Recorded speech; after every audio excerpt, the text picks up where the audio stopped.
Everyone wants to know the secret. I am 101 years old, and every single person I meet looks at me as if I'm a walking miracle, a puzzle they need to solve. They lean in close, their eyes searching mine, and they ask, "What is it? How do you do it? How are you still so happy?" They expect me to give them a grocery list. They want to hear about organic olive oil from a specific hillside in Italy, or a special blend of green tea, or the exact number of steps I take every morning before the sun is fully up. They want a physical answer to a spiritual question. Yes, I do all those things. I eat my greens, I drink my wine, and I walk until my legs feel the earth. But let me tell you something I've learned over a century. You can eat all the kale in the world and still be miserable. You can run marathons and still have a heart that feels like a stone. People spend billions of dollars trying to buy more time, but they have no idea what to do with the time they already have. They treat longevity like a trophy to be won, rather than a garden to be tended. Come closer. I want to tell you something that took me 100 years of breathing, crying, and laughing to truly understand. The secret isn't in your fridge. It's not in your gym. It's in the very first thought you have when you open your eyes in the morning. The secret is that you choose. Every single day, you make a conscious decision. Joy is not a lucky accident. It's not something that falls from the sky like rain on a lucky few. Joy is a discipline. It is a decision you make, often when it's the hardest thing in the world to do. Most people never figure this out. They spend their entire lives in a waiting room. They wait for the perfect job, the perfect partner, the moment when they finally have enough money in the bank to feel secure. They wait for the kids to grow up, for the house to be paid off, for the weather to clear.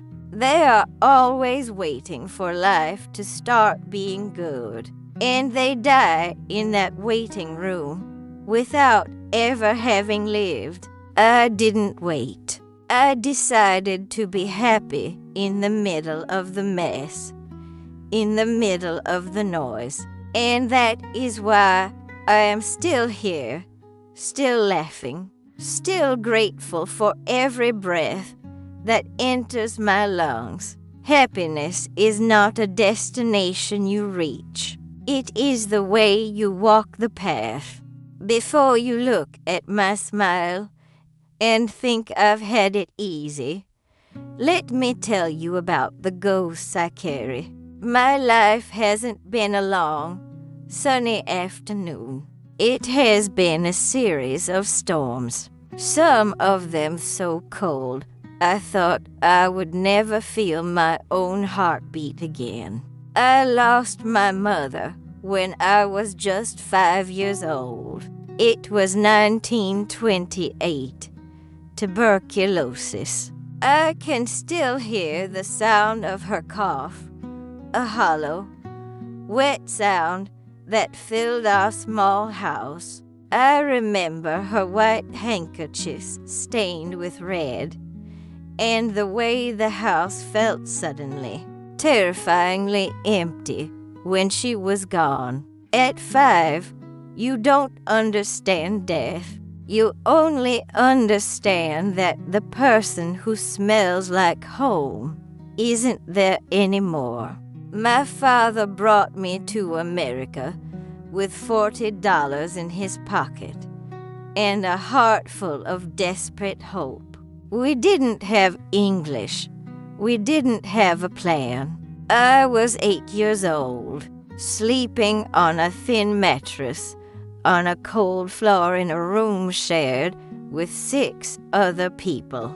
I started working when I was 10. I remember my fingers bleeding from sewing shoes alongside my father. The world was hard, and it wanted me to be hard to dot. And then came the greatest storm of all. I met a man who made the world feel quiet and safe. We had 10 years, 10 beautiful, golden years. Then, on a Tuesday in June, he went to work and never came back. A sudden heart attack. At 30, I was a widow with 2 small children, no money, and a grief so heavy it felt like I was walking through deep water every single day. I was angry. I was the angriest woman in this city. I hated the sun for shining. I hated the neighbors for laughing. And I hated God for being so cruel. For a year, I was a ghost in my own home. I was physically there, but my soul was buried in the ground with him. But here is the first real lesson I want you to write down. Hard times don't have to make you hard. You get to choose what your pain does to you. You can let it turn you into a fortress of bitterness, or you can let it crack you open so that more light can get in. One night, my daughter, barely 6 years old, came to my bedside. She was crying, but she was trying to hide it. She whispered, "Mommy, are you mad at me? Is that why you never smile anymore?" That broke me, more than the death of my husband, more than the poverty. I realized that my grief was stealing my children's childhood. That night, I made a choice. I told myself, you can be a grieving widow, or you can be a mother. You cannot be both. I chose to be a mother. I chose to laugh again, not because the pain was gone, it never goes away, but because my children deserve to see that life is still worth living, even when it hurts. I decided to honor the dead by truly living for the living. Life has a strange way of surprising you if you keep your heart's door unlocked. For 40 years, I was alone. I raised my children. I worked. I survived. I thought that part of my life, the romance, the companionship, was a closed book. I was 70 years old. In society's eyes, I was invisible, just an old lady in a sensible coat. But at 70, I went to a community dinner, mostly because I didn't want to cook for myself that night. And there he was, a man with silver hair and eyes that looked like they had seen the world and still found it funny. When we started seeing each other, the world had opinions. My own grown children were shocked. They thought it was disgraceful to my first husband's memory. They worried about what the neighbors would say. They thought at 70, I should be sitting in a rocking chair, knitting and waiting for the end, not going to jazz clubs and holding hands in the park. This is where I learned the second big lesson. Stop caring what people think. It sounds simple, but it is one of the hardest freedoms to win. We spend our 20s worrying about our bodies, our 30s worrying about our careers, our 40s worrying about our children's success. And all that time, we are living for an audience that isn't even paying attention. At 70, I finally realized that other people's opinions are just noise. They cannot feed your soul, and they cannot hold your hand when you're lonely. I told my son, I love you, but I have spent 40 years honoring the past. I have maybe 10 or 20 years left, and I am going to spend them being happy with someone who makes me laugh. If the neighborhood doesn't like it, the neighborhood can look the other way. We had 25 years together before he passed. 25 years of travel, of late-night conversations, of a second life I never thought possible. If I had listened to the rules of what an old woman should be, I would have missed a quarter century of joy. Don't let the fear of judgment turn you into a spectator of your own life.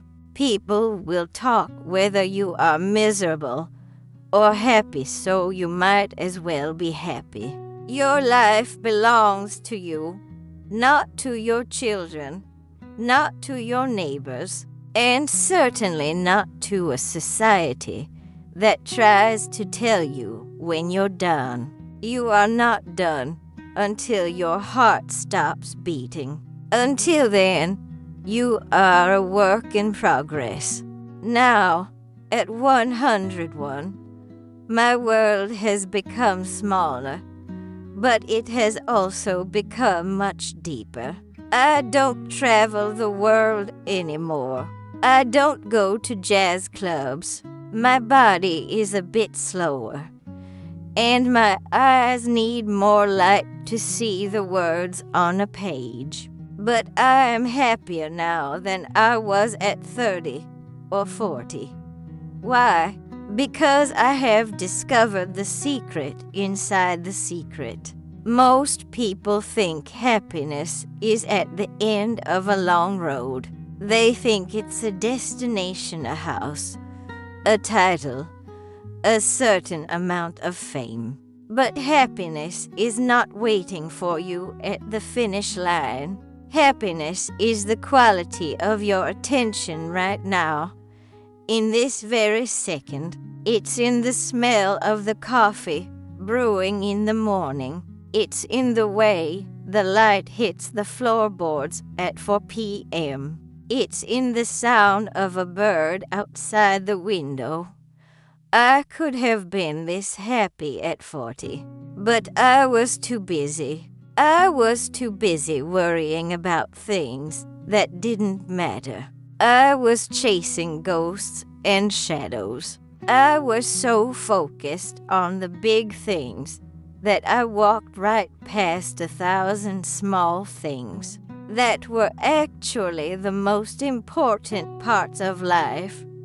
Here is my challenge to you tonight. When you finish watching this, don't just go back to your phone or your worries. Sit down, look around your room, find 3 things you are grateful for. And I don't mean big things like my health or my job. Be specific. Maybe it's the softness of your favorite sweater. Maybe it's the way your dog sighs when he falls asleep. Maybe it's just the fact that you can take a deep breath without pain. Gratitude is a muscle. If you don't use it, it withers. But if you exercise it every day, it becomes strong enough to carry you through any storm. I have lost almost everyone I ever loved. I have seen wars, depressions, and pandemics. I should be the saddest person on earth. But every morning, I wake up, I look at the sun, and I say, thank you for one more day. What are we going to do with it? Life is beautiful. It is not perfect, it is messy, painful, and often unfair. But it is beautiful because it is rare. You only get one. So stop waiting. Stop waiting for the world to be okay before you decide to be happy. The world might never be okay. Choose joy anyway. Choose it today. Choose it tomorrow. And choose it every day until the very end. That is the only secret there is.